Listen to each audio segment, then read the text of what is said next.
I wanted to go back to December 2020. You guys announced that you're bringing the NWSL back, and Grant had you on his podcast. And I think you guys broke the news then that you were planning on, with Grant, you're planning on building this stadium. And he referred to it as incredible. I mean, when you look back, you guys mentioned how impactful he was, but what was it about Grant's counsel or his support of your vision that made this possible today? His confidence, his deep understanding of the soccer ecosystem. I mean, he had such conviction around what we were doing that it gave us even more of a sort of, like a boost that, we were going the right direction. And he literally said, if you guys are going to do the facilities the way you want, it's absolutely game-changing for the sport. And that kind of concept, game-changing, is a big one.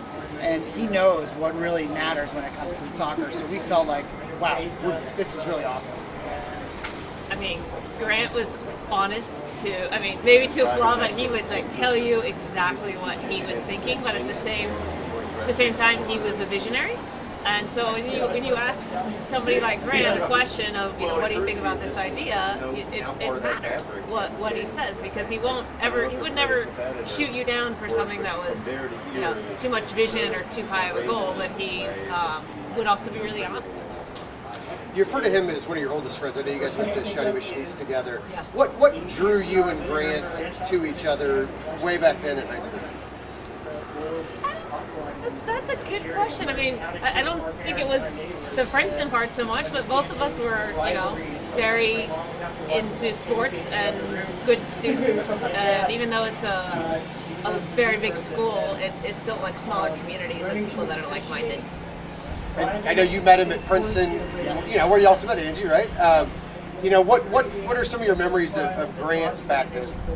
Oh my goodness! I mean, so he was the sports editor for the Daily Princetonian, and I could remember we had our first interview together at Cap and Gown Club, which is like a eating establishment, and I remember literally thinking to myself, "This is my first interview. What's gonna happen here? I don't even know how to do this thing." And he just, his ability to empathize and relate, and it was at a time in the season where our team wasn't doing so well, and I, thought that might be a tough thing to talk about, but he made tough topics easy. And obviously the interview came out; it was really well done, but that was one of the first things I remember, just being able to talk to him as if he was one of my best friends. Is this the plaque behind you guys today? Is this, how personal is this for you guys? I can't think of anything more personal, to be honest. I mean, the tears, and I mean, we cried. I still remember we heard it, we didn't believe it. We called U.S. Soccer, we called everybody we knew at the highest levels globally. Everybody, it was just an awful feeling, and I still have it. I really still have it. So it's amazing that we can honor him in this way. It's something that for us is a legacy type thing that we're doing for the city. He's now part of that journey forever. He helped us design the space. When we said best practices, what would you want this space to be? What are the things people have done well, people could do better? And he literally helped us design it, and so it's hard to imagine the space without him in it. And at least this makes it feel like he's a part of it. How much of a no-brainer was this, for you guys to honor a friend that was great? Literally the moment that we moved from the grief and just being, our hearts being broken, we started thinking, what could we do? And it was within about 3 seconds that we're like, the biggest project that we're part of, we can honor him in a massive way that would really, for him, I think, if he saw this would be really meaningful for him. When you were in France for the 2019 World Cup and your second oldest daughter was there playing in some tournaments and stuff like that, were you guys already in the process of trying to bring a team back? And what conversations do you remember with Grant there in Paris? Yes, so we, at that point, it was just the very, very beginning. And actually, we went to meet Grant at his hotel for breakfast. So 2019 in Paris, France. You and your daughter, or you and Angie? Me and Angie. Okay. And we talked all about all the crazy things going on with women's soccer in the good way, like all the tailwinds and all sort of things. And And again, like hearing his conviction in the game, hearing his belief in what was about to come for women's soccer, just further gave us the confidence to be able to say, you know what, we can do this. We really can. We're not sports owners by background or anything, but we can do this. This is something that's really powerful. So yeah, that was a 2-hour breakfast. I actually birded over there. I can still remember from, it was like a 5-mile bird. But anyway, it was fun. I mean, so that is, when you look back now, is that conversation at the World Cup with Grant? I mean, is some of the training facilities, CPKC Stadium, does it have, were there some seeds planted that day that allowed you to kind of embrace this vision for the team? Yeah, I mean, I think Grant's passion was contagious, right? And I think the whole entire Paris trip, of which Grant was a big part of, was really the thing that gave us the conviction. I wanted to follow up something else too there, though. Yeah. And this is less about Grant, more about the stadium. I'm disappointed to learn that there's no plan to have like laser shows and Michael Jackson impersonators. There might be. Maybe you have to bring that out. I think she had that The quote old at one comments. point. That was the comments, right? Yeah. I think she had that quote. Well, I don't know that if was it works actually- in the stadium or an arena. Actually, but, wait, who said there wasn't going to be person? There you go. Angie did on the podcast with Grant. Oh, that's where it was. That's right. There still may be some the entertainment. some will be rabbits out. in the hat. Don't worry. I was gonna say, I mean, how much you guys like? I think a lot of people remember fondly those days of Gio Giraldi and the comments Totally. that it came It's out. I didn't grow up here, Entertaining. so I never got to see it. Okay. But I have heard legendary stories for so long about those days and the packed house and the entertainment value. And I think it's Camper Arena was sold out every game for years and years. So, I mean, how much are you guys looking forward to this spring, trying to bring some elements of that back and really make this a fun place to bring? It's one of the most fun parts of having a venue like this is actually the planning and the discussions around what ifs. And the what ifs are really great because we've got some stuff that we haven't announced yet that's already solidified. That's going to be big for the city, which will have a high entertainment value. And the reality is this size promotes a lot of different things really well. So stay tuned.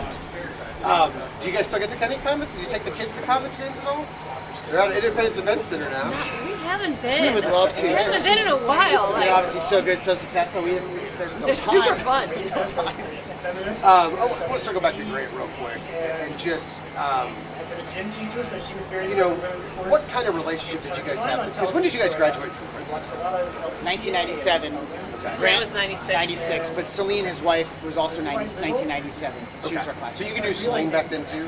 Just a little bit, actually. Like acquaintance, not like Grant. Okay. But what has the last 25 years of that relationship with Grant been like? Because obviously you guys were still friends long before you became the current owners and stuff like that too. So what was that relationship like with Grant? And then what has the last year been like without him? I mean, our honestly conversations intensified substantially when we started to discuss the NWSL in Kansas City, and he was our sounding board. I mean, we were on everything we were possibly thinking about, the challenges, the people that told us we were crazy. We reviewed all that with Grant. So I'd say, you know, all of a sudden you now get to a point where you don't have that sounding board. It's a challenge. You know, Eric said it well. Like, you always wonder what he would have written. That's what I miss the most. I miss reading what he wrote. I miss feeling like I was right next to him as he's leading. His insight into sports moments was so different than most other writers and reporters, and I miss them. I really miss feeling like I'm literally right there at the game. Do you remember? One of the first things I remember sports-wise about him, besides walking into the grocery store and seeing him on the cover of Sports Illustrated, that was really cool. But when we were talking to him, he said, "Just follow me on Twitter. I'll be tweeting about the game." And we're like, "What's that?" Do you remember? He was like the first. I don't know if it was 2015 Women's World Cup or what. It was supposed to have been earlier than that. But he was the first person that we knew that was covering the game on like a Twitter feed. And like I said, he was always ahead of the curve. But I miss reading. I miss his insight. Do you guys, 2030, where do you see this club, this stadium, and how scalable is this if you need to grow? We can grow. You can see the corners behind. Well, not video, but behind us, you can fill in the corners. We can fill in the end of the U. So we definitely can scale it up. Perennial contender for championships. Already have won some at that point, if not many. The brand is a global brand that stands for the gold standard in women's sports. And from a ability to expand, I mean, we'd also like to do all the things we're doing here, but do it in other geographies and possibly other sports. So really kind of broaden kind of the impact we could have with all this. Where do you see women's soccer generally? And then kind of related to that, how transformative is the new media rights agreement that the NWSL announced last month? So women's sports globally is just, honestly, it's a rocket ship. It's unbelievable. And for soccer, I think the World Cup this past summer was a big one because the field expanded from 24 to 32 countries. And so many people said, you can't expand, there's not the depth of the game, you'll have blowout games.